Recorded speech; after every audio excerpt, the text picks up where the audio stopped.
Hello दोस्तों, जय हिंद। उम्मीद है कि आप सब बहुत बढ़िया होंगे। तो 20 तारीख को आपका सामाजिक विज्ञान का पेपर है।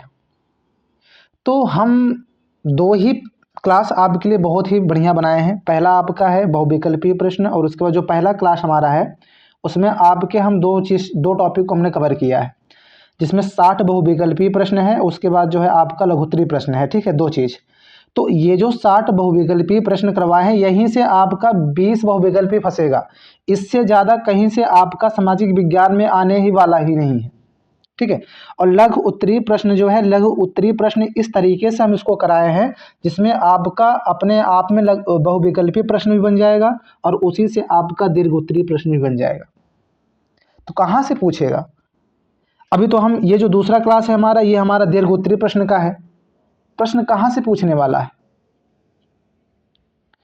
तो दो क्लास, जो बच्चे क्लास फर्स्ट नहीं देखे हैं सामाजिक विज्ञान का, डिस्क्रिप्शन में लिंक मिल जाएगा, वहां पर क्लिक करके आज ही उस टॉपिक को पूरा का पूरा आप देख लें। नहीं तो आप जब पेपर में बैठेंगे पछताएंगे कि सर क्या पता, सर जो सर बताए थे वही अगर मैं कर लिया होता तो आज ये नौबत नहीं आती कि हमारा 20 में से 5 सही है, 10 सही है, बाकी गलत है ऑब्जेक्टिव में। जब ये दोनों क्लास आप देख के जाएंगे, जब बोर्ड में बैठेंगे, लगेगा कि यार पूरी हम पढ़ के आए हैं और सर क्या आप लाजवाब बताए कि जिससे हमारा पूरा का पूरा प्रश्न क्या हो गया, फंस गया। कहाँ से पूछेगा? और हाँ, पहले तो बात यह है, आपको हम इस क्लास में एक माइंड मास्टर ट्रिक बताएंगे। अब सर माइंड मास्टर ट्रिक क्या होता है? अब अगर मान के चलो, अगर हमारी बताए हुए प्रश्न, अगर इसमें से जो दीर्घ उत्तरीय प्रश्न है, अगर इसमें से कोई प्रश्न अगर ना फंसा, जो प्रश्न आपका नहीं आया है, ठीक है, ऐसा तो है नहीं, सब के सब आएंगे, तो उम्मीद है 99+9%। या तो आप कह सकते हैं 101%। यहाँ से ज़्यादा कहीं पूछेगा नहीं। मान चलिए कभी कभी क्या होता है, एक आध दो सवाल, एक आध दो क्वेश्चन जो होता है एग्जामिनर थोड़ा अलग लेवल का देता है, तो उसी के लिए हम एक माइंड मास्टर ट्रिक अपनाएंगे जिसके द्वारा सब के सब हम प्रश्न क्या करेंगे। ठीक है, आते हैं अपने टॉपिक पर। आप जानते होंगे ये कौन है? शहीद भगत सिंह, जिन्होंने इनकलाब जिंदाबाद का नारा दिया था। ठीक है, तो एक ऐसे स्वतंत्रता सेनानी है जो हमारे देश के लिए बहुत ही बड़े काम किए थे। नाम याद रखिएगा, शहीद भगत सिंह। ठीक है, चलिए टॉपिक पे आते हैं, पढ़ते हैं। देखिए, पहला हमारा जो टॉपिक होने वाला है वो हमारा पहला क्वेश्चन हमारा है, पहला प्रश्न हमारा है, असहयोग आंदोलन क्या था? बाबू, असहयोग आंदोलन जो है, यहाँ से आपका 3 प्रश्न आपका बना सकता है। उत्तर सेम का सेम यही रहेगा, लेकिन जो क्वेश्चन बनाने का जो एग्जामिनर का जो तरीका होगा वो अलग होगा। पहला यहाँ पर क्या है, असहयोग आंदोलन क्या था। दूसरा यहाँ से पूछ लेगा कि असहयोग आंदोलन किसके द्वारा चलाया गया था, दूसरा हो गया। अब तीसरा प्रश्न यहाँ से पूछेगा कि असहयोग आंदोलन वापस क्यों लिया गया था। बना कि नहीं, 3 क्वेश्चन, इसी 3 क्वेश्चन से आप इस ब्रह्मास्त्र को पूरा कर देना। कहाँ से पूछेगा पेपर में? एग्जामिनर अगर आपको बझाया है किसी प्रश्न में, आप उसको इस तरीके से बझा दें, एग्जामिनर खुद ही सोचे और अपना चश्मा निकाल कर रखे, और आपकी अगर 5 नंबर का वो प्रश्न है तो आपको 4 नंबर दे दे। तूने मेरा चश्मा निकलवा दिया, मैं तुझको 4 नंबर दे दिया। ये होता है माइंड मास्टर का टेक्निकल। ठीक है, चलिए देखते हैं क्या है असहयोग आंदोलन। चलिए बच्चों देखें, प्रश्न है हमारा, असहयोग आंदोलन क्या था। ठीक है, 3 प्रश्न पूछ सकता है, तीनों का उत्तर सेम के सेम यही आपको देना है। तो अगर उत्तर की बात करें, देखिए, असहयोग आंदोलन 1920 में महात्मा गांधी ने शुरू किया था। कब शुरू हुआ था? 1920 में। अगर ऑब्जेक्टिव क्वेश्चन अगर आपका दे दे, बहुविकल्पी में अगर प्रश्न दे दे कि असहयोग आंदोलन कब शुरू किया गया था, तो आपको बताना है 1920 में असहयोग आंदोलन शुरू हुआ था। किसके द्वारा हुआ था? तो आपको बताना है महात्मा गांधी जी ने शुरू किया था। ठीक है, यहां से बहुविकल्पी बना कि नहीं। दीर्घ उत्तरीय प्रश्न ऐसा होगा कि यहीं से आपका ऑब्जेक्टिव भी फंसने वाला है, लघु उत्तरीय प्रश्न भी फंसने वाला है और दीर्घ उत्तरीय प्रश्न भी फंसने वाला है, सब बनेगा। बस थोड़ा माइंड को अपना थोड़ा से क्या करना, लगाना, कैसे प्रश्न को करना है। ठीक, तो असहयोग आंदोलन 1920 में महात्मा गांधी ने शुरू किया। इसका मतलब था अंग्रेज सरकार के साथ कोई सहयोग नहीं करना। लोगों ने विदेशी कपड़ों छोड़ दिया, मतलब जो विदेश, जो अंग्रेज के द्वारा चलाया गया जो कपड़ा था, हमारे देश के जो असहयोग आंदोलन जो लाया गया था, इसलिए लाया गया था कि विदेशी वस्तुओं का बहिष्कार कर दो और स्वदेशी चीज़ों का क्या कर दो, अपना लो। तो विदेशी वस्तुएं क्या थी, जैसे कपड़ा हो गया, सरकारी स्कूल हो गई, नौकरियां हो गई, इन सब को क्या कर दो, बहिष्कार कर दो। हमको विदेशी को अपनाना नहीं, हमको क्या अपनाना है, स्वदेशी। अगर अपने देश से प्रेम है तो स्वदेशी अपनाओ, स्वदेशी पहनो, स्वदेशी स्वदेशी खाओ। ठीक है।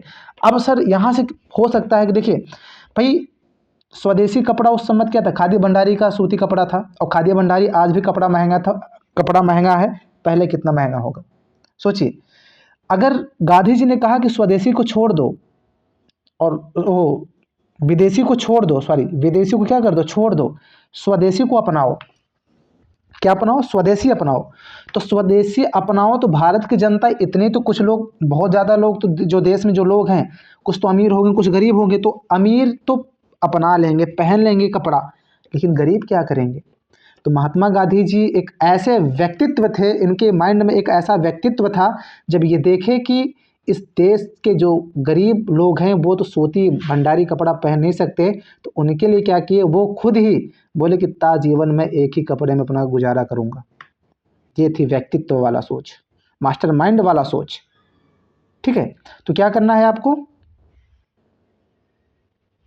लिखना क्या है, देखिए असहयोग आंदोलन 1920 में महात्मा गांधी ने शुरू किया। इसका मतलब था अंग्रेज सरकार के साथ कोई असहयोग नहीं करना। लोगों ने विदेशी कपड़े छोड़ दिए, सरकारी स्कूल छोड़ दिए और नौकरियां छोड़ दी। ठीक है, और स्वदेशी वस्तुएं को प्रयोग किया। ठीक है, यह आंदोलन रॉलेट एक्ट, रॉलेट एक्ट था, रॉलेट एक्ट और जलियांवाला बाग हत्याकांड के विरुद्ध शुरू हुआ था। मतलब ये जो असहयोग आंदोलन जो लाया गया था वो रॉलेट एक्ट, जलियांवाला बाग हत्याकांड। दोस्तों, जलियांवाला बाग जब हत्याकांड सोचते हैं, जब सुनते हैं, तो हमारे दिल के अंदर जो जो दिल होता है हमारा, क्या होता है, दहल जाता है। आज भी जाएंगे जलियांवाला बाग में, आज भी वहां पर गोलियों के निशान पड़े हैं। यही जनरल डायर हमारे देश के लोगों को मारा था। ये जलियांवाला बाग हत्याकांड है दोस्तों, हमारे दिल को दहला देता है। ठीक है, यह आंदोलन रॉलेट एक्ट और जलियांवाला बाग हत्याकांड के विरुद्ध में शुरू हुआ था। कब, 1922 में। चौरी चौरा की हिंसक घटना के बाद महात्मा गांधी ने इसे बंद कर दिया। सर हिंसक क्या है, क्यों असहयोग आंदोलन बंद किया था। आप जानते हैं कि जो महात्मा गांधी है वो उनका जो सोच है, वो जो चाहते थे कि अगर ब्रिटिश को हमको यहाँ से भगाना है, अगर अंग्रेजों को हमको यहाँ से भगाना है, अंग्रेजों से अगर लड़ना है और अंग्रेजों के सामान को बहिष्कार करना है, तो वो अहिंसक के तरीके से करेंगे, हिंसक का रास्ता हम नहीं अपनाएंगे। महात्मा गांधी हिंसक के खिलाफ होते थे, लेकिन अहिंसक का समर्थन करते थे। लेकिन भारत की जनता हिंसक पे उतर आई थी, इसलिए महात्मा गांधी जी को इसको क्या कर लिया गया, वापस लिया गया। क्यों, क्योंकि रॉलेट एक्ट में हमारे देश के बहुत लोगों को जेल में बंद कर दिया गया था। रॉलेट एक्ट में क्या था, कई पुलिसकर्मियों को जला दिया गया था, हमारे देश के लोग ही जलाए थे, जेल में बंद करके जला दिए भरते। ठीक, दूसरा बाबू ये आपका इंपॉर्टेंट क्वेश्चन है, ये फंसने वाला है। ठीक, दूसरा प्रश्न हमारा क्या है, सविनय अवज्ञा आंदोलन क्यों शुरू किया गया, बताएं, सविनय अवज्ञा आंदोलन क्यों शुरू किया गया। और यहाँ से अगर ऑब्जेक्टिव पूछ ले कब शुरू किया गया था, तो आपको बता देना है 1930 में। ठीक है, तो सविनय अवज्ञा आंदोलन क्यों शुरू किया गया, बताएं, ये भी आपका इंपॉर्टेंट क्वेश्चन है, इंपॉर्टेंट क्वेश्चन है, इंपॉर्टेंट मोस्ट इंपॉर्टेंट। तो आपको लिखना है अवज्ञा आंदोलन 1930 में ब्रिटिश सरकार के अन्य पूर्व कानूनों के विरोध में प्रारंभ किया गया। इसका मुख्य कारण नमक कानून था, जिसके तहत भारतीय स्वयं नमक नहीं बना सकते थे। महात्मा गांधी ने दांडी मार्च इस कानून का उल्लंघन किया। इस आंदोलन में किसानों और महिलाओं और विद्यार्थियों ने भाग लिया। कौन कौन भाग लिया था? किसान भाग लिए थे, महिलाएं भाग ली थी, विद्यार्थी भाग लिए थे। इससे राष्ट्रीय आंदोलन को व्यापक जन समर्थन मिला और अंग्रेजी शासन की नींव कमजोर हुई। ठीक है, ये आपका इंपॉर्टेंट क्वेश्चन फंसेगा। अब देखिए, बास्तिल का पतन क्यों महत्वपूर्ण माना जाता है? बाबू, महत्वपूर्ण माना जाता है तो महत्वपूर्ण आपका क्वेश्चन भी है, इंपॉर्टेंट क्वेश्चन फंसेगा। पहले ही पेज में आपका तीनों क्वेश्चन मोस्ट इंपॉर्टेंट है, छोड़ना मत, पढ़ना है। तो बास्तिल का पतन क्यों महत्वपूर्ण माना जाता है, बताएं। देखिए, बास्तिल का पतन 14 जुलाई 1789 को हुआ। अगर ऑब्जेक्टिव में पूछ ले, बहुविकल्पी में पूछ ले कि बास्तिल का पतन कब शुरू हुआ या फिर कब हुआ, तो आपको लिखना है 14 जुलाई 1789 को। ठीक, और इसे फ्रांसीसी क्रांति की शुरुआत माना जाता है। किसकी क्रांति माना जाता है? फ्रांसीसी क्रांति की शुरुआत माना जाता है। बास्तिल किला निरंकुश राजशाही और अत्याचार का प्रतीक था। यानी कि जो बास्तिल का जो किला था वो राजशाही और अत्याचार का प्रतीक था। ठीक है, जब जनता ने इस किले पर आक्रमण किया, भाई अगर वो अत्याचार कर रहा है कोई किला, तो वहाँ पर जनता ने क्या कर दिया? आक्रमण किया। तो यह राजतंत्र के खिलाफ विद्रोह का संकेत बन गया। ठीक है, जब यहाँ की जनता, फ्रांस की जनता जब वहाँ पर आक्रमण की थी, ये राजतंत्र के खिलाफ क्या हो गया? एक विद्रोह संकेत बन गया। ठीक है, इस घटना के जनता का आत्मविश्वास बढ़ा और पूरे फ्रांस में क्रांतिकारी गतिविधियां तेज हो गई। इसलिए बास्तिल का पतन फ्रांसीसी क्रांति का महत्वपूर्ण माना जाता है। बात क्लियर? इंपॉर्टेंट क्वेश्चन है, तीनों फिर से देख लेना। ठीक है, अब ये जो हम ऊंचा गोची करें, थोड़ा इसको मिटा दे रहे हैं ताकि आपको दिक्कत ना हो। आप स्क्रीनशॉट मार के भी पढ़ सकते हैं ना बाबू, मेरे प्यारे प्यारे रसगुल्लों। अब देख लें। ठीक है, अब ये तो हो जाएगा, कोई दिक्कत है नहीं इतना, ताकि आपको कोई दिक्कत ना हो, पढ़ सकते हैं आप। आप इस वीडियो को बहुत ज़्यादा शेयर करते रहिए, अपने दोस्तों के पास शेयर करिए। जितने भी बच्चे बोर्ड एग्ज़ाम की तैयारी कर रहे हैं, वो लगे कि वो इस पेपर को 20 तारीख वाला जो पेपर होगा वो हमारे हिस्से में होगा। 70 में 70 फिक्स होगा, 70 में 70 फिक्स है। अपने दोस्तों के पास शेयर करते रहिए। ठीक है, अगले प्रश्न की ओर हम आते हैं। चलिए देखिए, चौथा प्रश्न हमारे पास है, क्या है? भारत छोड़ो आंदोलन का महत्व लिखिए। ये आपका बाबू इंपॉर्टेंट क्वेश्चन है, भारत छोड़ो आंदोलन का महत्व। अगर यहाँ पे अगर आपकी बहुविकल्पीय प्रश्न पूछ ले, भारत छोड़ो आंदोलन कब शुरू हुआ, तो आपको बताना है सर 1942 में शुरू हुआ। कब शुरू हुआ? 1942 में। ठीक है, तो अगर लघुत्तरीय प्रश्न दे चाहे दीर्घोत्तरीय प्रश्न दे, तो आपको करना है क्या?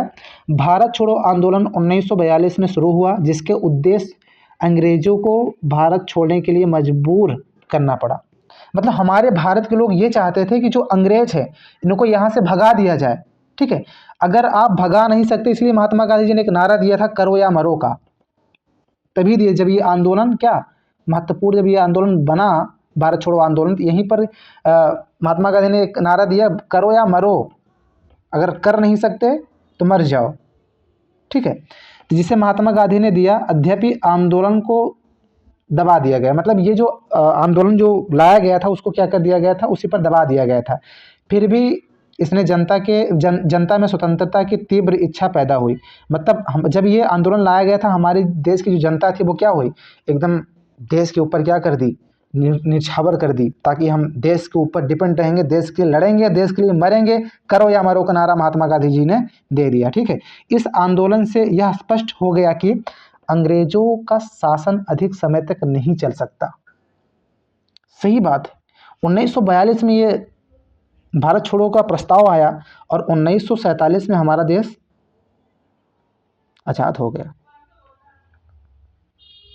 ठीक है, फिर से एक बार इसको देख लेते हैं प्रश्न, इसको एक बार फिर से देख सकते हैं, देख लेते हैं। मोस्ट इंपॉर्टेंट प्रश्न है आपका, भारत छोड़ो आंदोलन का महत्व लिखिए। तो आपको लिखना क्या है? भारत छोड़ो आंदोलन 1942 में शुरू हुआ, जिसका उद्देश्य अंग्रेजों को भारत छोड़ने के लिए मजबूर करना था। इसका नारा करो या मरो का था, जिसे महात्मा गांधी जी ने दिया। अद्यपि आंदोलन को दबा दिया गया।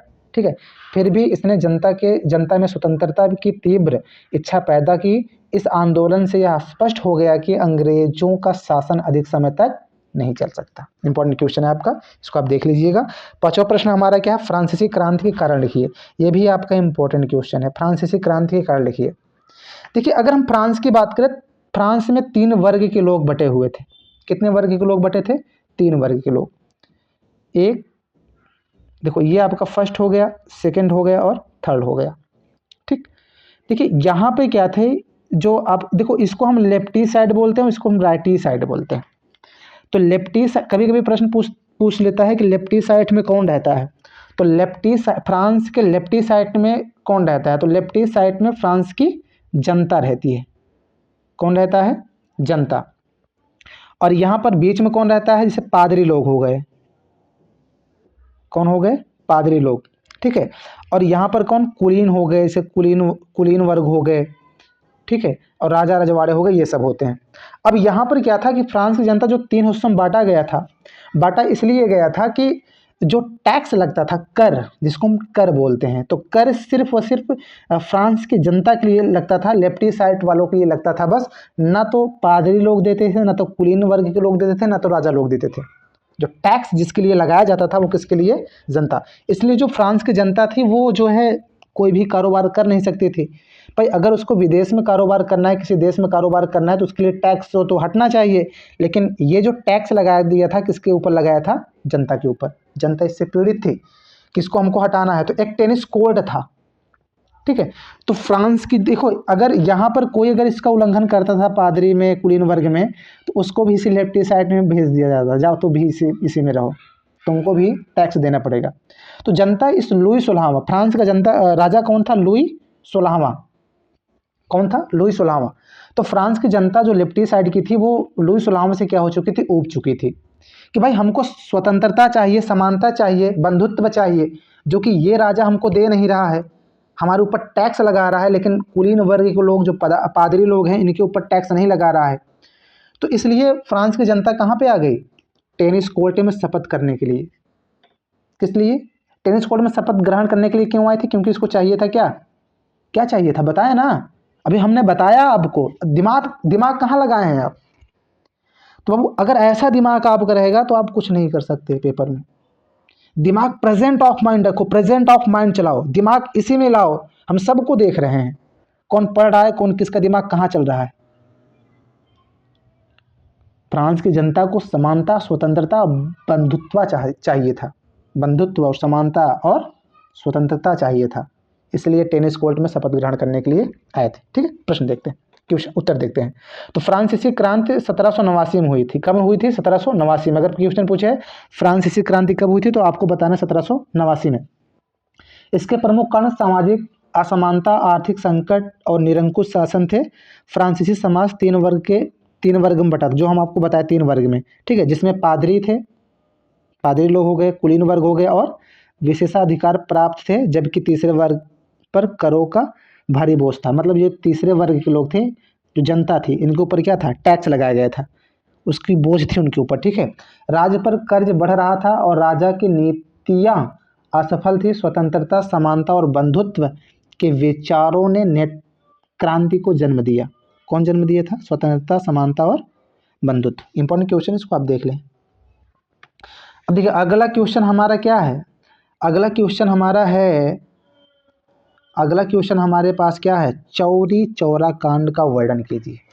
देखिए हम आपको बता दिए थे ना असहयोग आंदोलन के बारे में, तो वहीं पे ये भी आ जाता है, तो आप लिख सकते हैं, बता देते हैं। खैर इंपॉर्टेंट क्वेश्चन है। तो 1922 में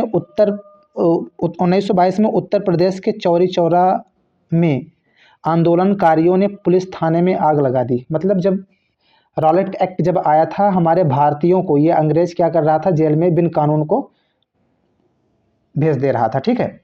ना तो कोई कानून, ना तो कोई सबूत, कोई भी कुछ नहीं, ज़बरदस्ती भेज दिया जा रहा था, ठीक है। इसलिए क्या था कि हमारे जब देश के जो हमारे लोग थे, जो अंदर बंद थे थाने में, जेल में, वो लोग कुछ नाटक करने के बाद वहाँ की जो पुलिस थी उनको बुलाता है अंदर, तो उनको अंदर बुलाकर इस जेल में, और बाहर से वो क्या करते, ताला लॉक कर देता है। लॉक करने के बाद मिट्टी तेल डालकर उनको ही मार देता है। सोचो, तो ये क्या है? अहिंसक है, जिसको इसी के द्वारा महात्मा गांधी जी को वापस लेना पड़ा, ठीक है। तो पुलिसकर्मी मारे गए। इस घटना के बाद गांधी जी ने असहयोग आंदोलन क्या कर लिया? वापस ले लिया। भाई देखो हमने बताया क्या असहयोग आंदोलन क्या था? 3 प्रश्न उससे पूछ सकते हैं। एक तो वो हो गया, 2 ये हो गया, तीसरा भी आप जान लीजिए। ठीक, अब 7वां प्रश्न है हमारे पास, दांडी यात्रा का महत्व लिखिए। ये भी आपका इंपॉर्टेंट क्वेश्चन है, जिसको हम कहते हैं मोस्ट इंपॉर्टेंट क्वेश्चन। दांडी यात्रा का महत्व लिखिए। तो पहले ये बताइए, दांडी यात्रा कब चलाया गया था? तो आपको बताना है सन 1930 में। किसके द्वारा चलाया गया था भाई? गांधी जी के द्वारा। कहाँ? साबरमती आश्रम से। ठीक, तो ये आपका बहुविकल्पी हो गया। तो दांडी यात्रा का महत्व लिखिए, तो आपको लिखना है 1930 में गांधी जी ने साबरमती से दांडी तक यात्रा कर नमक कानून तोड़ा। मतलब जो नमक के ऊपर जो कर लगाया गया था, जो आपका टैक्स लगाया गया था, महात्मा गांधी जी ने इसको क्या कर दिया? तोड़ा। इससे अंग्रेजी शासन के अन्यायपूर्ण कानूनों का विरोध हुआ। मतलब जो ये अंग्रेजी शासन जो कानून लगाए थे उसका क्या हो गया? विरोध हुआ। यह राष्ट्रीय आंदोलन का महत्वपूर्ण चरण था। अगले प्रश्न की ओर आते हैं। अगला हमारा है, स्वदेशी आंदोलन का वर्णन कीजिए। क्या है? स्वदेशी आंदोलन का वर्णन कीजिए। जिंदगी से जंग जीत लेंगे हम, AWR अगर तेरा साथ हो। तो ये ऐसे प्रश्न है ना, ये सच में कहें कि ये हर जगह हर कॉम्पिटिटिव लेवल में पूछे जाते हैं, आपके एग्ज़ाम में पूछे जाते हैं। जो बच्चा कंपटीशन की तैयारी करता है उसमें पूछे जाते हैं। ठीक है, तो इसलिए प्रश्न बहुत ज़्यादा महत्वपूर्ण है, इम्पॉर्टेंट क्वेश्चन है। स्वदेशी आंदोलन का वर्णन कीजिए। तो आपको लिखना है पर स्वदेशी आंदोलन कब शुरू हुआ?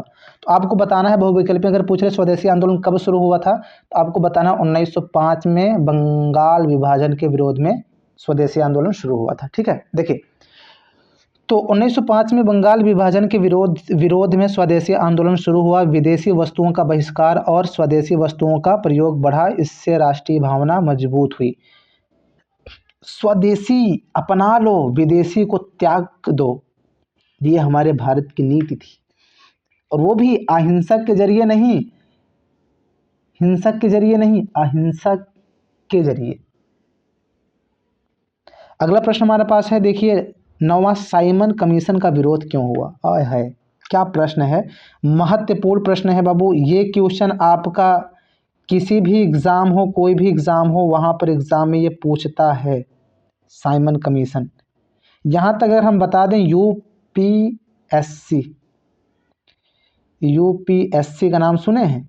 चाहे वो एनडीए हो, सीडीएस हो, या फिर आईएस हो, या फिर पीसीएस हो, या फिर कोई भी एग्ज़ाम हो, एसएससी वाला, ये क्वेश्चन वहाँ से बनता है, ये पूछता है।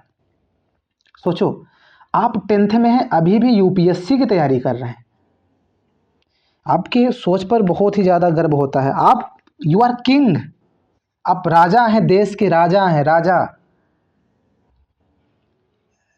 राजा हैं तो राज करेंगे ना, तो राज कैसे करेंगे? पढ़ लिख के।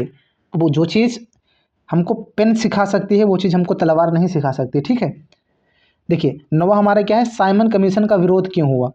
तो पहले ये बताओ, साइमन कमीशन कब आया था? तो 1928 में आए। ठीक है, साइमन कमीशन कब आया था?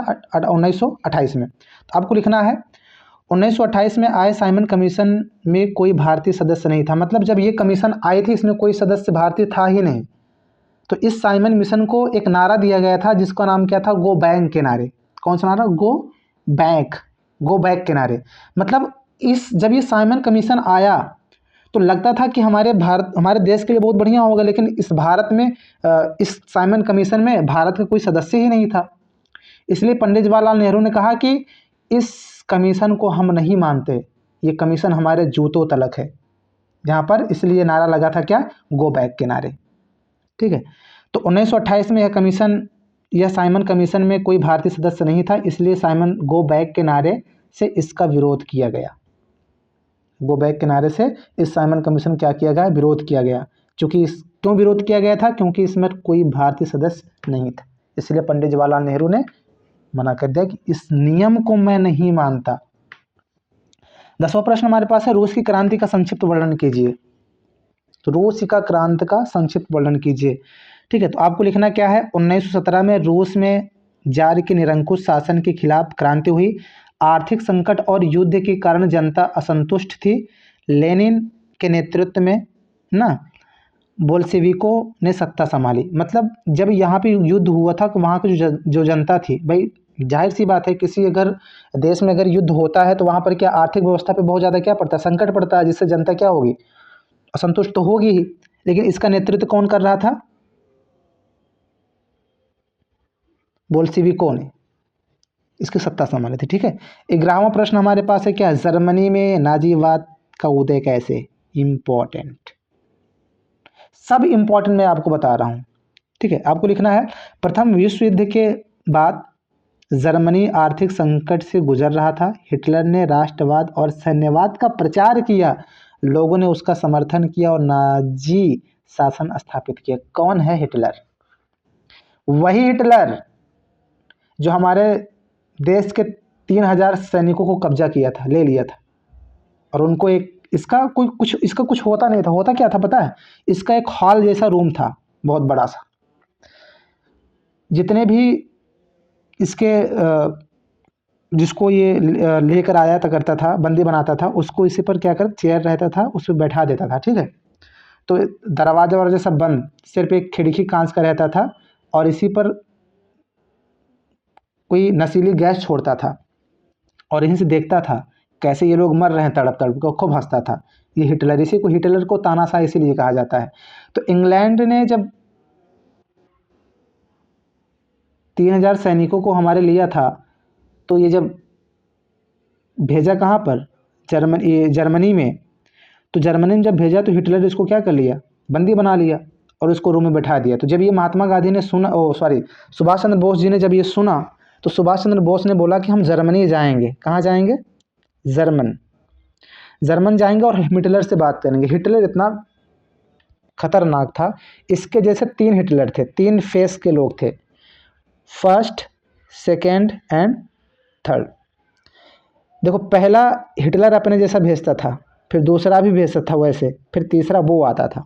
जब सुभाष चंद्र बोस वहाँ पर गए, हिटलर आया, सब लोग खड़े हुए, उनका सब स्वागत वगत हुआ, लेकिन जो है फिर वो चला गया, पता लगा ये नकली हिटलर था। फिर दूसरा हिटलर आता है, फिर सुभाष चंद्र बैठे, ठीक है, फिर सब चले जाते हैं, पता लगा नकली। फिर जब तीसरा आता है तो सुभाष चंद्र बोस खड़े होकर हाथ मिलाते हैं, और वो जो हिटलर था खुश होता है। हिटलर कहता है कि आपको कैसे पता चला कि हम ही असली हैं। तो सुभाष चंद्र बोस एक वर्ड बोले कि 24 कैरेट शुद्ध सोने का जो कीमत होता है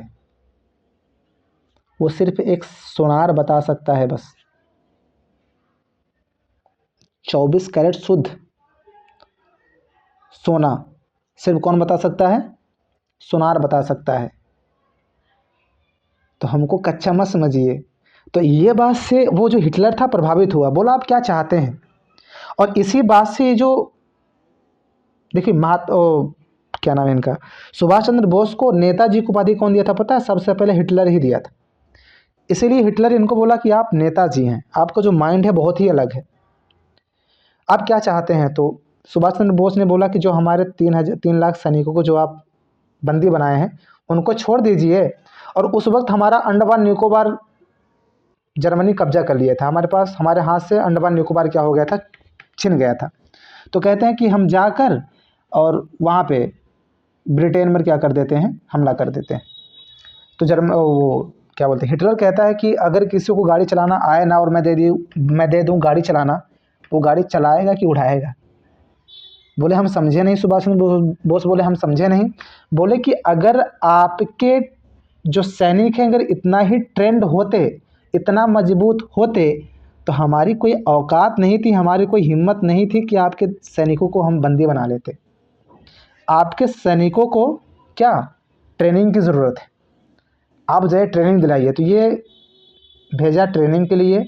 जो अंडमान निकोबार जो छीना था वो हमको क्या कर दिया, गिफ्ट कर दिया। इसलिए जाकर ब्रिटेन को मार डाला, ब्रिटेन को उड़ा दो। ठीक है, अंडमान निकोबार आने के बाद ब्रिटेन से फिर लड़ाई चलती है। ठीक, आगे देखते हैं।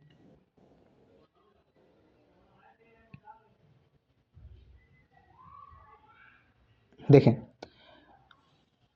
अगला हमारा प्रश्न हो गया ना, आगे की ओर चलते हैं। देखिए अगला है, प्रथम विश्व युद्ध का भारत पर क्या प्रभाव पड़ा। बहुत इंपॉर्टेंट। तूने प्यार की धुन बजाई, मैं दौड़ा चलाया, मैं भागा चलाया हो। तूने प्यार की बीन बजाई, मैं दौड़ा चलाया, मैं भागा चलाया हो। ऐसे दौड़ के भाग के आपको एग्ज़ाम देने कल जाना है और इस तरीके से प्रश्न करना है कि एग्ज़ामिनर दौड़ के भाग के चश्मा उतारकर आपको पूरा का पूरा नंबर दे दे। लेकिन दौड़ के भाग के जाना तो है आपको, लेकिन माइंड एकदम कूल करके और दिमाग दौड़ा के भगा के उस प्रश्न को करना है। ठीक है। हमारा 12वां प्रश्न है, प्रथम विश्व युद्ध का भारत पर क्या प्रभाव पड़ा। तो आपको लिखना है, पहले बताइए प्रथम विश्व युद्ध कब शुरू हुआ था। तो प्रथम विश्व युद्ध बाबू 1914 में शुरू हुआ और 1918 में क्या हो गया, समाप्त हो गया। ठीक है, ये आपके बहुविकल्पी में पूछ लेगा, इंपॉर्टेंट किसी है, वेरी इंपॉर्टेंट लिख सकते हैं। प्रश्न है, उत्तर है प्रथम विश्व युद्ध 1914 से 1918 का भारत पर गहरा प्रभाव पड़ा। युद्ध के कारण पर कर बढ़ा दिया, मतलब जब ये प्रथम विश्व युद्ध हुआ था तो यानी कि भारत में कर बढ़ा दिया गया था। क्यों? क्योंकि और बताइए, अगर देश में अगर कोई युद्ध होगा तो वहाँ पर बेरोजगारी बढ़ेगी, खाद्य पदार्थ की कमी होगी, जिससे क्या होगा, कर बढ़ाया जाएगा। जब टैक्स लगाया जाएगा तभी तो सामान आएगी ना। इसीलिए क्या हुआ, प्रथम विश्व युद्ध 1914 से 1918 तक चला, भारत पर गहरा प्रभाव पड़ा। ठीक है, युद्ध के कारण बढ़ा दिया गया, क्या, कर बढ़ा दिया गया, महंगाई बहुत बढ़ गई थी उस वक्त, खाद्य पदार्थ की कमी हो गई थी, बेरोजगारी और गरीबी बढ़ी। अंग्रेजों ने युद्ध में भारत से धन और सैनिकों की सहायता ली। मतलब जो अंग्रेज थे वो भारत से क्या क्या सहायता मांगे थे कि हमको धन और सैनिक की ज़रूरत है। इन परिस्थितियों में जनता में असंतोष फैल गया। मतलब जब ये परिस्थितियां जब ढली तो जनता में उस समय सबसे पहला और सबसे बड़ी पार्टी कौन थी, इंडियन नेशनल कांग्रेस पार्टी। जो बातचीत होता था इन्हीं से होता था। ठीक है, इंडियन नेशनल कांग्रेस पार्टी उस वक्त सबसे बड़ी पार्टी थी और सबसे मजबूत पार्टी थी। ठीक है, तो इसलिए क्या हुआ कि जो वहाँ के ब्रिटिश थे, ब्रिटिश ने बोला कि हमको इस युद्ध में, प्रथम विश्व युद्ध में हमको क्या चाहिए, धन चाहिए और कुछ सैनिक चाहिए आपके देश के लिए। तो यहाँ पर हमारे देश के लोगों का मान था कि हमको संविधान सभा दें, अगर हमको संविधान सभा बनाने की अनुमति देंगे तब जाकर हम अपने देश को आपको देंगे, फिर हम आपके साथ हैं।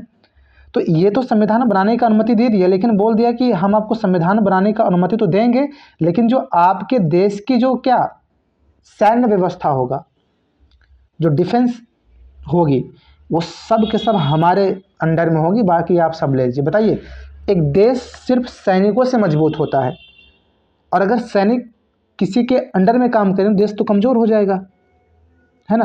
तो आपको लिखना क्या है, प्रथम विश्व युद्ध 1914-1918 का भारत पर गहरा प्रभाव पड़ा। युद्ध के कारण कर बढ़ा दिए गए और महंगाई बहुत बढ़ गई, खाद्य पदार्थ की कमी हो गई, बेरोजगारी और गरीबी बढ़ी। अंग्रेजों ने युद्ध में भारत से धन और सैनिक की सहायता ली। इन परिस्थितियों में जनता में असंतोष फैल गया, जिसने राष्ट्रीय आंदोलन और राष्ट्रवाद को और अधिक मजबूत बना दिया गया। इंपॉर्टेंट क्वेश्चन है। तो प्रथम ये भी है और द्वितीय विश्व युद्ध ये भी देख लें आप, यहाँ से भी आपका क्वेश्चन इंपॉर्टेंट है।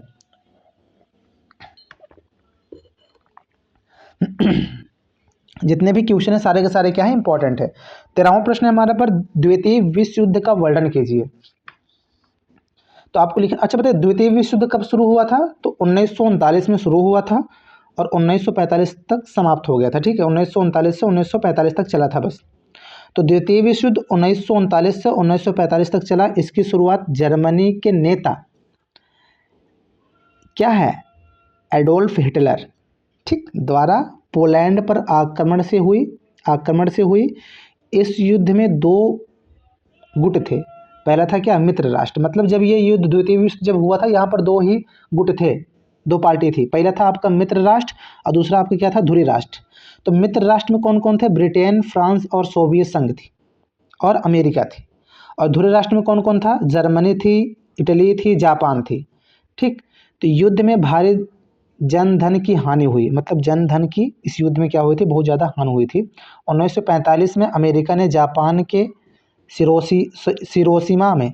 सिरोशिमा और नागासाकी पर परमाणु बम गिराया, जिसके बाद जापान ने आत्मसमर्पण कर दिया। इस युद्ध के बाद संयुक्त राष्ट्र संघ की स्थापना हुई और विश्व राजनीतिक में बड़े परिवर्तन आए। इंपॉर्टेंट है, देख लीजिएगा। अगले प्रश्न की ओर हम आते हैं।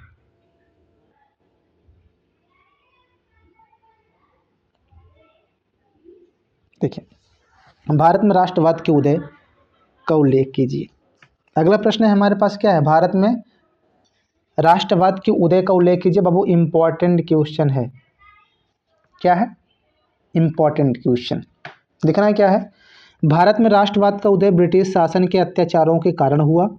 अंग्रेजों की शोषणकारी नीतियों में भारतीय में असंतोष बढ़ा। पश्चिमी शिक्षा के प्रसार से लोगों में समानता, स्वतंत्रता और अधिकारों की भावना जागी। प्रेस, साहित्य और राष्ट्रीय नेताओं ने जागरूकता फैलाई। भारत में 1857 का विद्रोह ना, कांग्रेस की स्थापना और राष्ट्रीय आंदोलन ने लोगों को एकजुट किया, जिससे राष्ट्रवाद की भावना मजबूत हुई। अगला प्रश्न है 15वां प्रश्न, भारत की मानसूनी जलवायु की विशेषताएं लिखिए। Important question, most important question फंसेगा ये क्वेश्चन। जब हम कक्षा 10 में थे तब ये फंसा था बाबू। मतलब जितने भी प्रश्न आपके लिए लाए गए हैं वो सब के सब जान लो इम्पोर्टेंट है, और वो पिछले साल पूछे गए जो प्रश्न वही सब लाए गए हैं। बस इससे ज़्यादा कुछ आपके एग्ज़ाम में नहीं आने वाला है। अगर कुछ आता भी है, आपको भी लास्ट तक बने रहिएगा। लास्ट में आपको मास्टर माइंड टेक्निक बताएंगे, जिसके जरिए आपका कोई प्रश्न छूटेगा नहीं। अब सब प्रश्न कर लेंगे, एक भी प्रश्न छूटने वाला नहीं है। आप देखना, भारत की मानसूनी जलवायु की विशेषताएं लिखिए।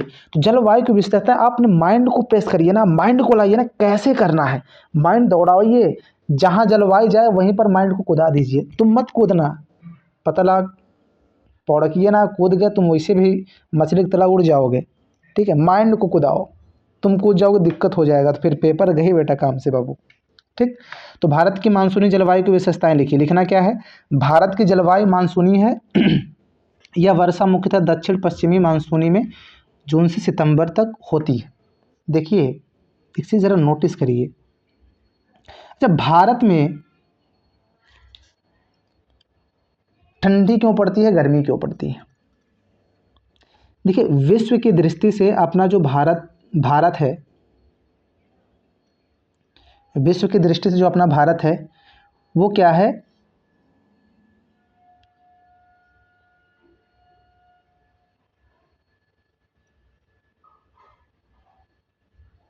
उत्तरी साइड।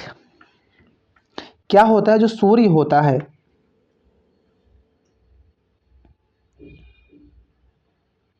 सूर्य भगवान जो होते हैं, सूर्य जी जो होते हैं, ये 6 महीने कहाँ जाते हैं, उत्तरायण की ओर जाते हैं, और 6 महीने कहाँ जाते हैं, दक्षिणायन की ओर। तो विश्व की दृष्टि से हमारा जो देश है कहाँ पर, उत्तरायण साइड है। तो जब ये सूर्य देवता जब उत्तरायण साइड जाते हैं तब हमारे देश में क्या होती है, गर्मी पड़ती है। और जब ये सूर्य जी जब जाते हैं दक्षिणायन में, तब हमारे देश में क्या पड़ती है, ठंडी पड़ती है। याद रखिएगा, ठीक है। इसलिए बताया गया है कि भारत की जलवायु मानसूनी है। यह वर्षा मुख्यतः दक्षिण पश्चिम मानसून से जून से सितंबर तक होती है। वर्षा का वितरण आसमान है, कहीं अधिक तो कहीं कम। भारत में 4 प्रमुख ऋतुएं पाई जाती हैं। पहला कौन सा ऋतु है, ग्रीष्म, वर्षा, शीत और वसंत। ये 4 ऋतुएं पाई जाती हैं भारत में। कृषि मानसून पर निर्भर करती हैं। ये चारों के चारों जो ऋतु होती हैं वो कृषि के लिए बहुत ज़्यादा क्या होती हैं, निर्भर होती हैं। यदि वर्षा अधिक हो तो बाढ़ और कम हो तो सूखा पड़ता है। इसलिए मानसूनी भारतीय अर्थव्यवस्था के लिए अत्यंत महत्वपूर्ण है। बहुत ज़्यादा प्रश्न, बहुत अच्छा इंपॉर्टेंट प्रश्न है। तेरे संग प्यार में नहीं तोड़ना, चाहे जग पीछे पड़े। बहुत ज़्यादा इंपॉर्टेंट क्वेश्चन है। 16वां प्रश्न हमारा क्या है, भारत की नदियों का वर्गीकरण कीजिए। तो इंपॉर्टेंट क्वेश्चन है, यहाँ से आपका मानचित्र का भी क्वेश्चन फंसता है, ठीक है, इसलिए इसको देख लो, इंपॉर्टेंट है। तो भारत की नदियाँ दो भागों में बांटी गई। जो भारत की नदियाँ हैं वो दो भागों में बांटी गई। पहला क्या है आपका, हिमालयी है, और दूसरा क्या है आपका, प्राय महाद्वीपीय है। अब देखिए, जो आपके हिमालय नदियाँ होती है ना, वो ब्रह्मपुत्र जैसे हो गया, जैसे बारहमासी हो गया, और क्योंकि इन्हें हिमंदो बोलते हैं। क्या बोलते हैं, हिमंदो बोलते हैं, ठीक। और जो आपका प्रायद्वीप नदियाँ होती हैं वो जैसे गोदावरी और कावेरी, ये वर्षा पर निर्भर करती हैं। तो देखते हैं, जैसे भारत की नदियाँ दो भागों में बांटी जाती हैं, जैसे हिमालयी और प्रायद्वीपीय। हिमालयी नदियाँ जैसे गंगा और ब्रह्मपुत्र बार बारहमासी, और क्योंकि इन्हें हिमनदों से जल मिलती है। किससे मिलती है, हिमनदों से। मतलब जो ये हिमालयी नदियाँ होती हैं, जैसे गंगा हो गई, ब्रह्मपुत्र हो गई, बारहमासी हो गई, इन्हें क्या होती है, हिमनदों से जल मिलती है। और प्रायद्वीपीय नदियाँ क्या होती है, जैसे गोदावरी हो गई और कावेरी, वर्षा, ये वर्षा पर डिपेंड होती हैं, ठीक होते हैं। नदियाँ सिंचाई जब ये नदियाँ होती हैं भाई, ये सिंचाई के लिए, जल विद्युत के लिए, उत्पादन, ये परिवहन के लिए क्या होते हैं, महत्वपूर्ण होती हैं। और पेयजल के लिए क्या होती है, महत्वपूर्ण होती हैं। इनके किनारे उपजाऊ मैदान विकसित हुए हैं। अगला प्रश्न देखें, मृदा अपरदन के कारण एवं रोकथाम के उपाय लिखिए। उतना इंपॉर्टेंट नहीं, लेकिन इसका 10% फंसने का चांस है, मैंने दे दिया है, फंस सकता है। एनसीईआरटी प्रश्न है आपका। मृदा अपरदन के कारण एवं रोकथाम के उपाय लिखिए। आपको लिखना क्या है, मृदा अपरदन का अर्थ मिट्टी का कटाव। तो इसका जो अर्थ होता है वो क्या होता है, मिट्टी का कटाव। इसके प्रमुख कारण वनों की कटाई और अतिचराई, तेज वर्षा और गलत कृषि पद्धतियां हैं। इसमें भूमि की उर्वरता कम हो जाती है। रोकथाम के लिए वृक्षारोपण, है ना, और समोच्च जुताई, सीढ़ीनुमा खेती और बांध बनाना आवश्यक है। मृदा संरक्षण से कृषि उत्पादन बढ़ता है और पर्यावरण संतुलन बना रहता है। अगला प्रश्न देखते हैं, भारत में कृषि प्रकारों का वर्णन कीजिए। भाई भारत वाला तो पूरा का पूरा इंपॉर्टेंट है भाई, ये आप देख सकते हैं, इसको आप पढ़ लेना। देखिए 18वां प्रश्न का जो उत्तर है हमारा, आपको लिखना है कैसे, भारत में प्रमुख 3 प्रकार की कृषि होती हैं। पहला क्या होता है, जैविक कृषि, दूसरा आप क्या होता है, वाणिज्यिक कृषि, और तीसरा क्या होता है आपका, रोपण कृषि। मतलब भारत में आपका 3 प्रकार की कृषि होती हैं। जीवित कृषि, ठीक है, जीविका कृषि, वाणिज्यिक कृषि और रोपण कृषि। जीविका कृषि में किसान अपने ज़रूरत के लिए उत्पादन करता है, ठीक। वाणिज्यिक की कृषि फसलें बाजार में बेचने के लिए लगाई जाती हैं। और जो आपका रोपण कृषि होता है वो जो बड़े बड़े खेत, जैसे चाय हो गया, कॉफ़ी हो गया, इसके लिए क्या होते हैं, लाभदायक होते हैं। भारत की कृषि मानसूनी पर निर्भर है, अर्थव्यवस्था का आधार है, ठीक है। अगले प्रश्न पे आते हैं। अगला है हमारे पास, हरित क्रांति के प्रभाव लिखिए। तो हरित क्रांति इम्पॉर्टेंट क्वेश्चन है, क्या है, मोस्ट इम्पॉर्टेंट लिख सकते हैं। हरित क्रांति के प्रभाव लिखिए, बताएं आप। हरित क्रांति ऑब्जेक्टिव बताएं बाबू। अगर जो पहला वीडियो ना देखे हैं, डिस्क्रिप्शन मिल जाएगा लिंक, आप जाकर वहां से देख लेना। क्योंकि ये 2 क्लास आपके जो सामाजिक विज्ञान का जो पेपर होने वाला, इससे ज़्यादा कहीं आने वाला नहीं है। ये सब के सब यहीं से क्वेश्चन फंसेंगे। आप जब पेपर में बैठेंगे कहेंगे यार क्या सर, क्या आप पेपर वो बताए थे, सब फंसा, ठीक। तो हरित क्रांति का प्रभाव लिखिए। तो आपको लिखना है हरित क्रांति कब शुरू, अब अगर ऑब्जेक्टिव पूछ ले बहुविकल्पीय में कि हरित क्रांति कब शुरू हुआ था, तो आपको बताना बाबू हरित क्रांति 1960 में शुरू हुआ था, 1960 के दशक में, ठीक है। तो यहाँ पर लिखना है क्या, हरित क्रांति 1960 के दशक में शुरू हुआ। इसमें उन्नत बीज, रासायनिक उर्वरक और सिंचाई का उपयोग किया गया। इसमें गेहूं और चावल का उत्पादन बढ़ा। किसमें, हरित क्रांति में गेहूं और चावल का उत्पादन। भारत खाद्यान्न और आत्मनिर्भर बना। किसानों की आय बढ़ी। जो किसानों की जो आय थी वो क्या होगी, बढ़ी। परंतु कुछ क्षेत्रों में ही इसका लाभ अधिक मिला, कुछ क्षेत्रों में इसका अधिक लाभ भी मिला था। रासायनिक उर्वरकों के अधिक प्रयोग से भूमि की उर्वरक प्रभावित हुई, ठीक। अगला प्रश्न है, भारत में खनिज संसाधनों का महत्व लिखिए। तो आपको लिखना है, खनिज उद्योगों के लिए कच्चा माल प्रदान करता है। कोयला जैसे हो गया, लौह हो गया, अयस्क हो गया और बॉक्साइट ना, बॉक्साइट प्रमुख खनिज हैं। ये ऊर्जा उत्पादन और मशीन निर्माण में उपयोगी हैं। खनिज संपत्ति संसाधन है, इसलिए इनका संरक्षण आवश्यक है। वैज्ञानिक खनन और पुनर्चक्रण से इनका सही उपयोग किया जाता है, इम्पोर्टेंट है। अगला देखें, भारत में परिवहन में समाधान का महत्व लिखिए। हमारा जो ये पीडीएफ मास्टर है ना, ये थोड़ा से मिस्टेक कर देते हैं, इसलिए ना। देखिए उत्तर लिखना है सड़क, ये आपका 10% चांस है फंसने का, उसे तो आएगा नहीं ये वाला, लेकिन देख लें, क्या पता एनसीईआरटी है दे दे। सड़क, रेल, जल और वायु परिवहन देश के आर्थिक विकास में महत्वपूर्ण भूमिका निभाते हैं। ये कृषि और उद्योग को बाजार से जोड़ते हैं। परिवहन से व्यापार बढ़ता है और राष्ट्रीय एकता मजबूत होती है। दूर दराज क्षेत्रों का विकास भी परिवहन से संभव होते हैं। बात क्लियर यहाँ तक? आगे देखा जाए बाबू, आगे देखा जाए, आगे देखते हैं। कहते हैं ना, जिद रखो ऐसे कि हार भी झुक जाए, कि जिद रखो ऐसे कि हार भी झुक जाए, जीत तो बस बहाना है, दुनिया खुद चल कर आ जाए। ये रखो ना। जब आप बोर्ड में जब 90% स्कोर करेंगे, सब अपने घर वालों का ये होता है ख्वाहिश, हमारा बच्चा अच्छा परसेंटेज लाए, ताकि हमारा भी नाम हो, बच्चे का भी नाम हो, स्कूल का भी नाम हो। तो जब आप लाएंगे तो आपके घर वाले खुश होंगे। तो अगर वो सम्मत अगर जहाज मांग ले बना, दे दी, जा बेटो उड़ा जमा, लेकिन दे ही ना, ठीक।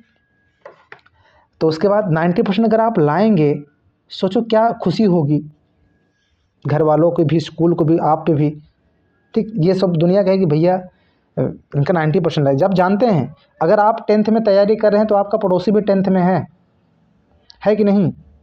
आप स्कूल जा रहे हैं, वो स्कूल नहीं जा रहा है, आप कोचिंग जा रहे हो, कोचिंग भी नहीं जा रहा है। लेकिन सोचो अगर इसका ज़्यादा परसेंटेज आएगा, अगर आपका कम परसेंटेज आ गया, तो इसके पिता आपके पिता से पूछेंगे, बताइए आपके बिटवा या फिर बिटिया स्कूल जात रही, कोचिंगों जात रही, कितना परसेंट बना? हमारे बेटवा का कितना परसेंट बन गया है, आपके बेटे का कितना परसेंट बना? तो वहाँ उस समय आपके पिता का जो सर होगा ना, उसके पिता के सामने झुका रहेगा। क्या बोलेगा कि यार इसका मतलब हमारा लड़का पढ़ नहीं रहा था। अगर आप चाहते हैं कि उस वक्त हमारे पिता का सर जो है ऊंचा रहे और ये कह सके कि अगर तुम्हारा बेटा शेर है तो मेरा भी बेटा शेर है, अगर तुमने शेर पाला है तो मैंने 1.25 शेर पाला है, तो ये जिद लाओ बाबू, ठीक। तो ये आपका इम्पोर्टेंट अर्थशास्त्र से आप क्वेश्चन देख लीजिए, इकोनॉमिक्स से। भारतीय अर्थव्यवस्था में कृषि का महत्व स्पष्ट कीजिए। तो इम्पोर्टेंट क्वेश्चन है। भारत एक कृषि प्रधान देश है। देश की बड़ी जनसंख्या कृषि पर निर्भर है। कृषि राष्ट्रीय आय महत्वपूर्ण योगदान देती है और उद्योग को कच्चा माल प्रदान करती है। कपड़ा, चीनी और खाद्य उद्योग कृषि पर आधारित हैं। कृषि खाद्यान्न उपलब्ध कराकर देश के खाद्य सुरक्षा सुनिश्चित करती हैं। निर्यात के माध्यम से विदेशी मुद्रा की अर्जित होती है, इसलिए कृषि भारतीय अर्थव्यवस्था की रीढ़ मानी जाती है। इंपॉर्टेंट क्वेश्चन है। अब देखिए हरित लाभ की और हानियाँ लिखिए, हरित क्रांति के लाभ और हानियाँ लिखिए। इसको तो आप बता दिए हैं, आप कर सकते हैं, ये तो हम बता दिए हैं, ठीक है। अब एक बार आप देख लीजिएगा इसको। अगला हमारा तीसरा प्रश्न है, गरीबी के कारण एवं निवारण के उपाय लिखिए। तो अगर इस तरीके से आपका क्वेश्चन पूछा जाए, गरीबी के कारण एवं निवारण का उपाय लिखिए, तो आपको लिखना है उत्तर में, गरीबी के प्रमुख कारण बेरोजगारी और अशिक्षा, जनसंख्या वृद्धि और समाधान का असमान वितरण है। जैसे गरीबी, जीवन स्तर निम्न होता है। निवारण के लिए रोजगार सृजन, शिक्षा का प्रसार, कौशल विकास और सरकारी योजनाएं आवश्यक। लघु उद्योग को बढ़ावा देकर गरीबी कम की जाती है। आगे देखें। अब देखिए यहाँ पर गरीबी के बारे में पूछा, तो अपना मत लिख देना कि हम इतना गरीब है, हमको इतना नंबर दे दिया, तो बाबू ये ना चले।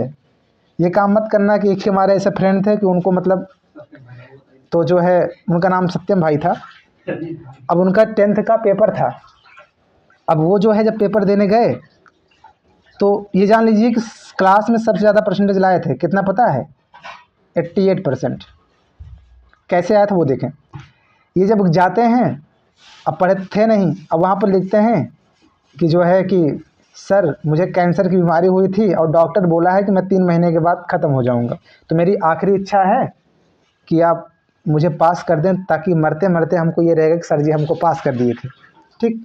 यही देखकर जो एग्ज़ामिनर था, इसको बहुत ज़्यादा नंबर दिया और इसका सबसे ज़्यादा हाईएस्ट परसेंट कितना बना था, 88%। तो आप ऐसा मत कर देना, तो आपको फिर अगर ये लिखोगे तो आपको 8% भी नहीं मिलने वाला, ठीक है ना। अगले प्रश्न की ओर आते हैं। अब 10वां प्रश्न हमारे पास, 10वें का जो चौथा प्रश्न है वो क्या है, वैश्वीकरण का अर्थ एवं प्रभाव लिखिए। वैश्वीकरण का अर्थ एवं प्रभाव लिखिए, ये आपका इंपॉर्टेंट क्वेश्चन है। तो आपको लिखना है क्या है, वैश्वीकरण का अर्थ है देशों के बीच व्यापार, मतलब जो ये व्यापारिक वैश्वीकरण का जो नीति होता है वो क्या होता है, देशों के बीच व्यापार और निवेश को बढ़ाना। इससे वस्तुएं और सेवाएं अंतर्राष्ट्रीय स्तर पर उपलब्ध होती हैं, जैसे नई तकनीक और रोजगार के अवसर बढ़ते हैं, परंतु छोटे उद्योग को प्रतिस्पर्धा का सामना करना पड़ता है, इसलिए संतुलित नीति आवश्यक है, ठीक है। अगला प्रश्न देखते हैं हमारे पास 5वां जो है, उपभोक्ता अधिकारों का वर्णन कीजिए। उतना इंपॉर्टेंट नहीं, लेकिन देख लीजिए आप, ठीक है। उपभोक्ता अधिकारों का वर्णन कीजिए, अगर ये प्रश्न पूछता है तो आपको लिखना है, उपभोक्ता को सुरक्षित और गुणवत्तापूर्ण वस्तु पाने का अधिकार है। इसे जानकारी प्राप्त करने, शिकायत करने और क्षतिपूर्ण पाने का अधिकार है। सरकार ने उपभोक्ता संरक्षण कानून बनाया। जागरूकता, उपभोक्ता अपने अधिकार की रक्षा कर सकता है। अगले प्रश्न की ओर आते हैं। अब देखिए नागरिक शास्त्र, यहाँ से क्वेश्चन आपका बनता है। अब नागरिक शास्त्र से जो आपका पहला क्वेश्चन होने वाला है वो है लोकतंत्र की विशेषताएं लिखिए।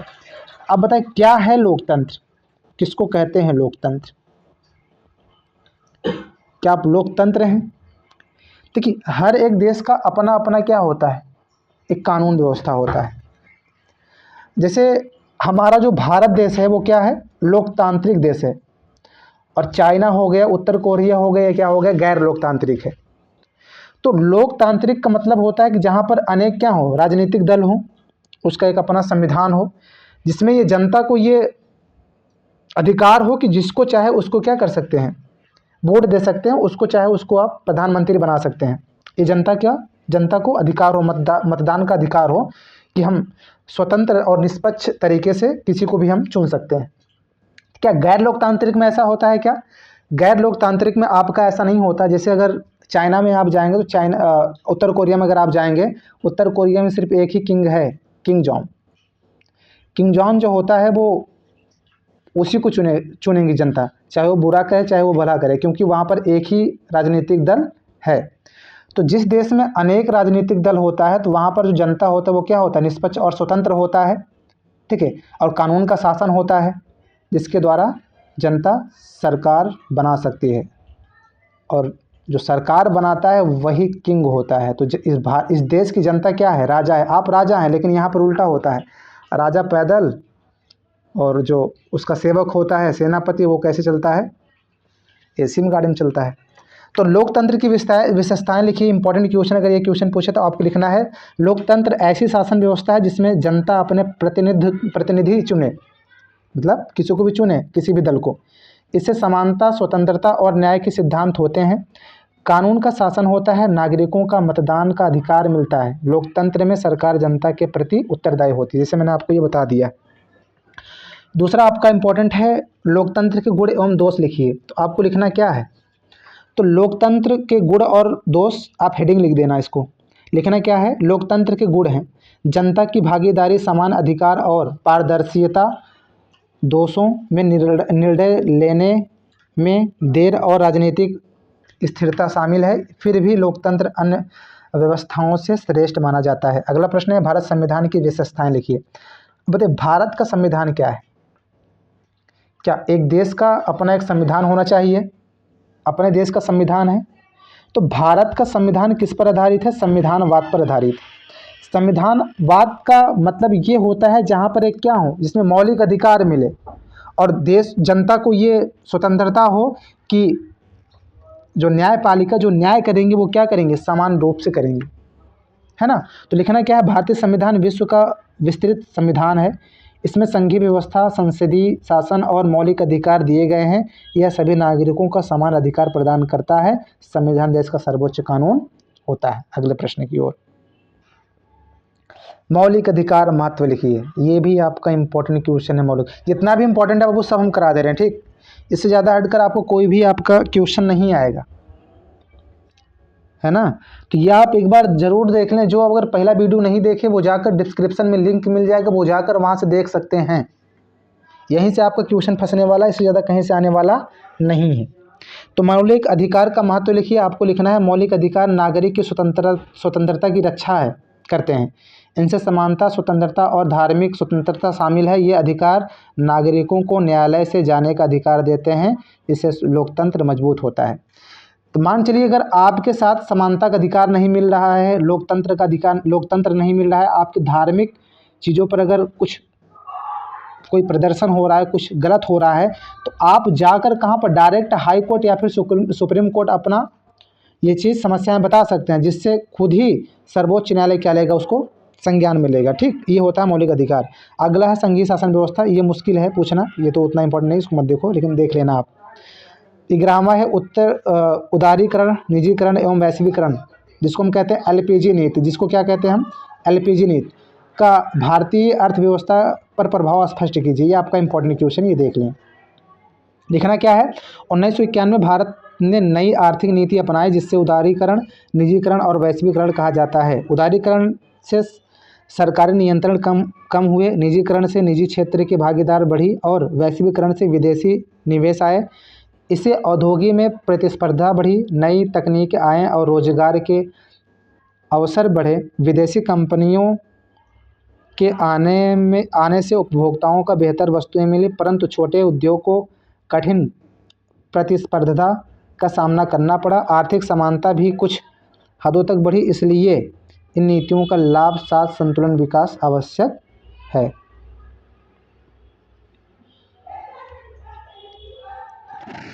अब देखिए, ये भी आप देख लीजिएगा, ये हम नहीं बताने वाले हैं, उतना इम्पोर्टेंट नहीं है, लेकिन ये आपका इम्पोर्टेंट है, देख लीजिएगा ज़रूर, चांस है। तो न्यायपालिका की स्वतंत्रता क्यों आवश्यक है, तो आपको लिखना है क्या, न्यायपालिका भारत का एक अपना सर्वोच्च न्यायालय होगा, एक न्यायपालिका होंगी। ठीक है, तो न्यायपालिका का मतलब होता है जो कानून को एक समान तरीके से वो क्या करें, लोगों पर चलाएं। जैसे क्या है, लोकतंत्र में न्यायपालिका का स्वतंत्र होना आवश्यक है। जब न्यायपालिका स्वतंत्र रहेगा तो देश की जनता क्या रहेगी, स्वतंत्र रहेगी। ठीक है, यदि न्यायपालिका स्वतंत्र होंगे तो वो निष्पक्ष निर्णय दे सकेंगे, मतलब वो किसी भी धर्म का हो, किसी भी जाति का हो, या फिर कोई भी वर्ग का लोग हो, उसके लिए क्या निष्पक्ष निर्णय दिया जा सकेगा जब न्यायपालिका क्या होंगे, स्वतंत्र होंगी। इसलिए भारत में न्यायपालिका क्या है, स्वतंत्र है। ठीक है, सरकार के गलत कार्यों का न्यायालय रोक सकता है। मतलब अगर सरकार अगर मनमाना कोई कार्य कर रहा है, कोई मनमाना कानून बना रहा है, तो उसको रोकेगा कौन, न्यायपालिका रोक सकती है। ठीक है, इससे कानून का शासन कायम रहता है और लोकतंत्र मजबूत रहता है। अब देखिए अगला प्रश्न हमारे पास है, जर्मनी के एकीकरण, बिस्मार्क की भूमिका स्पष्ट कीजिए। बहुत ज़्यादा इंपॉर्टेंट क्वेश्चन है, इसको आप देख लें। आपको लिखना कैसे, लिख देखिए, जर्मनी का एकीकरण प्रशा के प्रधानमंत्री ओटो वान बिस्मार्क ने नेतृत्व में हुआ। इन्होंने रक्त और लौह की नीति अपनाई। जो जर्मनी के जो प्रधानमंत्री थे कौन, ओटो वान बिस्मार्क, इन्होंने एक नीति अपनाई थी। उस नीति का नाम क्या था, रक्त और लौह की नीति।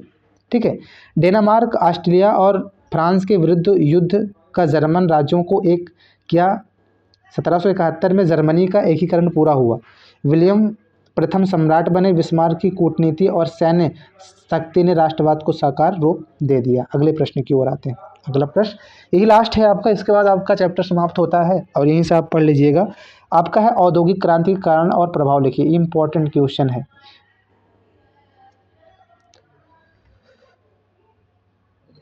पहली बार बलिए दिल गया हार बलिए, रब्बा मैनू की हो गया है, दिल का करार हो गया। बताएं आप, औद्योगिक क्रांति के कारण और प्रभाव लिखिए। तो आपको लिखना क्या है, पहले बताइए औद्योगिक क्रांति कब शुरू हुआ था। तो आपको लिखना औद्योगिक क्रांति 18वीं शताब्दी में से इंग्लैंड में शुरू हुई। औद्योगिक क्रांति 18वीं शताब्दी में इंग्लैंड में शुरू हुई। नई मशीनों का बहिष्कार, जो नई मशीनें थी उनका बहिष्कार करना था। ठीक है। कोयले की उपलब्धता और पूंजी का विकास इसके कारण थे। इससे उत्पादन बढ़ा और कारखानों की स्थापना हुई, लोगों का शहरों की ओर पलायन हुआ, परंतु मजदूरों की स्थिति दयनीय हो गई। औद्योगिक क्रांति ने विश्व के अर्थव्यवस्था और समाज को बदल दिया। ठीक है। 15वां है इंपॉर्टेंट क्वेश्चन, भारत में आधुनिक उद्योग का विकास का वर्णन कीजिए। ये लास्ट प्रश्न है। इसके बाद थोड़ा हम चर्चा किए थे सर माइंड मास्टर की बात करेंगे। माइंड मास्टर ट्रिक क्या है, किस तरीके से हमको प्रश्न करना है, अगर एग्जाम में कोई अलग क्वेश्चन पूछ ले उसको किस तरीके से करना है, तो आप देखें इसके बाद वही बताएंगे हम। तो भारत में आधुनिक उद्योग के विकास का वर्णन कीजिए। तो आपको लिखना है भारत में आधुनिक उद्योग 19वीं शताब्दी में शुरू हुई। इस सबसे पहले सूती वस्त्र उद्योग विकसित हुआ। बाद में जूट, लौह इस्पात और चीनी उद्योग स्थापित हुए। रेलवे के विकास में उद्योग का बढ़ावा मिला। भारतीय पूंजीपतियों ने भी उद्योग लगाए। उद्योगों ने रोजगार और आर्थिक विकास को बढ़ावा, परंतु श्रमिकों की स्थिति प्रारंभ में कठिन थी। तो याद रखना बाबू, ये जो बताया गया है ये सब के सब आपके लिए होता है। ठीक है, सबके लिए, सब आपके लिए बनाया गया है। आपका दो बनाया गया है, दो क्लास। पहला है आपका बहुविकल्पी और लघु उत्तरीय प्रश्न, दूसरा आपका क्या है दीर्घ उत्तरीय प्रश्न। अगर ये दो जो क्लास देगा तो वो हम कहते हैं सामाजिक विज्ञान में फोड़ के आएगा। कहाँ से क्वेश्चन पूछेगा सब आप करके आएंगे। जो बच्चा पहला वीडियो नहीं देखा होगा डिस्क्रिप्शन में लिंक मिल जाएगा, आप जाकर वहाँ से पढ़ लेना। अगर 1.5x या फिर 2x पर देख लेंगे तब भी आपके लिए एग्जाम में लाभदायक होगा। ठीक है। अब सर मास्टरमाइंड की चर्चा हम कर रहे थे। मास्टरमाइंड का ट्रिक क्या बताएंगे, हम बता रहे हैं। अगर देखिए कोई भी क्वेश्चन इस तरीके से पूछता है तो वहाँ पर आप देखना है कि क्वेश्चन किस तरीके से पूछा है। तो जिस तरीके से क्वेश्चन पूछा है तो उस तरीके से आपको कोई भी आपको कोई भी प्रश्न छोड़ना नहीं है। ठीक है, हर प्रश्न आपको करना है। जो प्रश्न आता है उसको सबसे पहले आप करना, उसके बाद जो नहीं आता उसको आप बीच में कर देना या फिर लास्ट में कर देना। एग्जामिनर क्या करता है, पहला का कॉपी चेक करता है, उसके बाद लास्ट में 2 कॉपी चेक करता है, बस। बीच में चाहे जो भरे उससे कोई मतलब नहीं है। तो जो क्वेश्चन आपको नहीं आ रहा है बाबू उसको हेडिंग डालना, उसी के अनुसार आपको उस प्रश्न को जोड़ कर लिखना है। अगर आप इस तरीके से करते हैं, अगर वो 4 नंबर का है तो एग्जामिनर खुद ही अपना चश्मा उतार कर कितना नंबर दे देगा आपको, 2 या 3 नंबर तो फिक्स ही कर देगा। अगर आपको एग्जामिनर फंसाया है तो एग्जामिनर को आप उस उत्तर में फंसा दें, ताकि एग्जामिनर सोच में पड़ जाए और आपको नंबर दे कर जाए। ठीक है, बस इतनी सी class. All the best, God bless you. आपका कल जो पेपर का दिन होगा बहुत ही अच्छा जाए, बहुत अच्छा ही पेपर आपका हो। आपसे आप पढ़िएगा बढ़िया से। तो अगर ये वीडियो आपको अच्छी लगी हो, जितने बच्चे पढ़ रहे हैं उनके पास इस वीडियो को शेयर करें ताकि सब बच्चे पढ़ें, सब बच्चों का लाभ हो। ठीक है, तो ज़्यादा से ज़्यादा आप क्या करें, चैनल को आप सब्सक्राइब करें, लाइक करें और शेयर करें। जब आप लाइक करेंगे, शेयर करेंगे, सब्सक्राइब करेंगे तो हमको भी क्या मिलेगी, संतुष्टि मिलेगी कि हमारे बच्चे जो हैं बढ़िया से पढ़े, उनको क्या है समझ में आया है। जय हिंद, जय भारत, ऑल द बेस्ट।